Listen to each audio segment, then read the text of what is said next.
Top quality और consistent performance के लिए सिर्फ सिल्वर पंप्स एंड मोटर्स, नाम याद रखना। तो મહેસાણા એરપોર્ટ પર ચાલતી બે પાયલોટ તાલીમ શાળાના કરોડોના વેરા બાકી છે। કંપનીઓએ તાલીમ શાળા માટે એરપોર્ટ તો મેળવ્યું, પરંતુ તાલીમ શાળા ચલાવવા માટે જરૂરી વેરો ભરપાઈ કરવાનું ભૂલી ગઈ। હાલમાં પાયલોટ તાલીમ શાળા ચલાવતી બ્લુરે કંપની પાસેથી 2.20 કરોડ રૂપિયા વેરા પેટે વસૂલવાના બાકી છે। જો કે AAA કંપનીએ તો વેરા રાહત યોજનાનો લાભ લઈ ચૂકવણી કરી દીધી હતી। છેલ્લા 2 વર્ષથી વેરો ન ભરતા બ્લુરે કંપનીને વારંવાર નોટિસ આપવામાં આવી રહી છે, પરંતુ કંપની વેરો ભરવા તૈયાર જ નથી। ત્યારે કરોડોનો વેરો બાકી કેવી રીતે વસૂલવો તેને લઈને સૌથી મોટો સવાલ છે।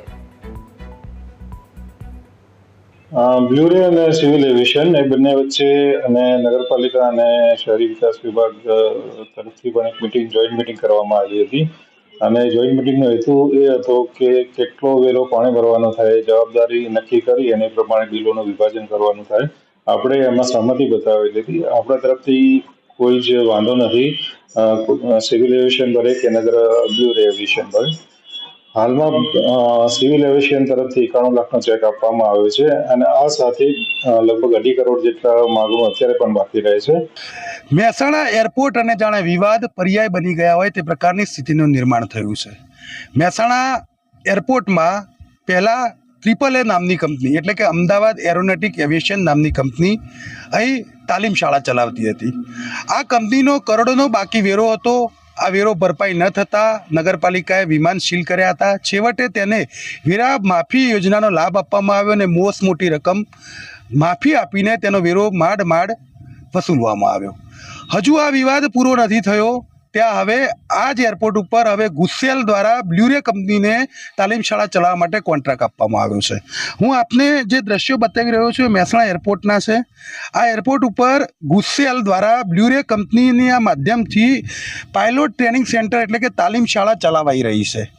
આ તાલીમ શાળાનો હાલમાં 2 કરોડ 20 લાખ કરતાં વધુનો વેરો બાકી છે, જે વેરો વારંવાર નોટિસ આપવા છતાં ભરપાઈ થતો નથી।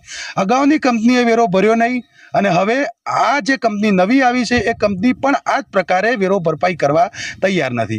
એક તરફ મહેસાણા નગરપાલિકામાં 15 લાખ રૂપિયા નહીં ચૂકવાતા મહેસાણા નગરપાલિકાની સાધન સામગ્રી કોર્ટના આદેશ બાદ સીલ કરવામાં આવી છે, જે 1 મહિના બાદ પણ સીલ ખુલ્યું નથી। ત્યારે નગરપાલિકાના જે કરોડોના વેરા બાકીદાર છે તેમની સામે કોઈ કાર્યવાહી થતી નથી। આ બાબતે મહેસાણા નગરપાલિકાના વિરોધ પક્ષના નેતા કમલેશભાઈ સુતરિયાએ મોટો વિરોધ નોંધાવ્યો છે। કમલેશભાઈ, શું કહેશો આ નીતિને?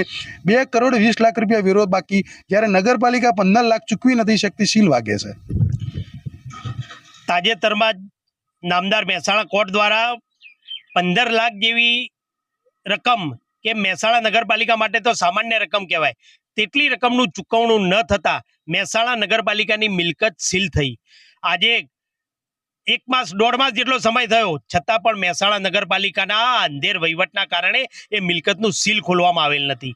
અને બીજી બાજુ આપણે જોઈએ તો મહેસાણા નગરપાલિકા વિસ્તારમાં આવેલ અને જેનો 2 કરોડ 20 લાખ જેટલો અત્યારનો વેરો બાકી છે તે બ્લુરે એવિએશન કંપની, એનો 2 કરોડ 20 લાખ જેટલો વેરો બાકી હોવા છતાં પણ કોઈ પણ જાતની નક્કર કાર્યવાહી કરવામાં આવતી નથી। ફક્ત કહેવામાં આવે છે કે આજે મીટિંગ કરી, કાલે મીટિંગ કરી, મહિના બાદ મીટિંગ કરીશું, નોટિસ આપવામાં આવે છે, પરંતુ કોઈ કાયદેસર કાર્યવાહી કરી અને વેરો વસૂલ થાય તેવી કોઈ પણ જાતની કાર્યવાહી કરવામાં આવેલ નથી। ભૂતકાળમાં જ્યારે કોંગ્રેસનું શાસન નગરપાલિકામાં હતું ત્યારે એ AAA કંપનીને ત્યાં આગળ વેરો બાકી હતો તેના વિમાન સીલ કરવામાં આવેલા અને ત્યારબાદ વિમાન સીલ કર્યા બાદ એને આગળની કાર્યવાહી કરવામાં આવેલી, પણ ત્યારબાદ આ મહેસાણા નગરપાલિકામાં શાસન બદલાતા એ 3A એવિએશન કંપનીને પણ લાભ આપી અને મસ્ત મોટા મહેસાણા નગરપાલિકાએ કરોડોના વેરાનું નુકસાન કરી અને માફી યોજનામાં લઈ જઈ અને એનો વેરો વસૂલ કર્યો। તો શું આ કંપનીને પણ એવું કોઈ આયોજન કરવામાં આવી રહ્યું છે કે પદાધિકારીઓના અધિકારીઓને લાભ માટે અને મહેસાણા નગરપાલિકાને નુકસાન થાય એના માટે?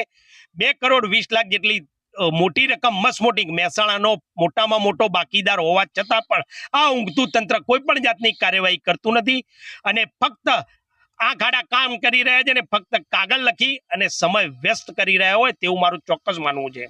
તો જે બ્લુરે એવિએશન કંપની છે, આ એવિએશન કંપની હાલ મહેસાણાનો સૌથી મોટો વેરા બાકીદાર કહી શકાય, કારણ કે આ કંપનીએ 2 કરોડ 20 લાખ રૂપિયાનો વેરો ભર્યો નથી. મહેસાણા નગરપાલિકા એક તરફ નાના વેરા બાકીદારોના જો વેરો ન ભરપાઈ થાય તો મિલકત સીલ કરવા સુધીની ધમકીઓ આપે છે, પાણી જોડાણ કાપી નાખવાની ધમકીઓ અપાય છે અને પાણી જોડાણ કાપી નાખવા સુધીની કાર્યવાહીઓ પણ થઈ છે. ત્યારે આવડા મોટા કરોડોના વેરા બાકીદાર સામે કેમ કોઈ કાર્યવાહી નથી થતી તે એક મોટો સવાલ છે. Kamlesh Raval, news capital, Mehsana.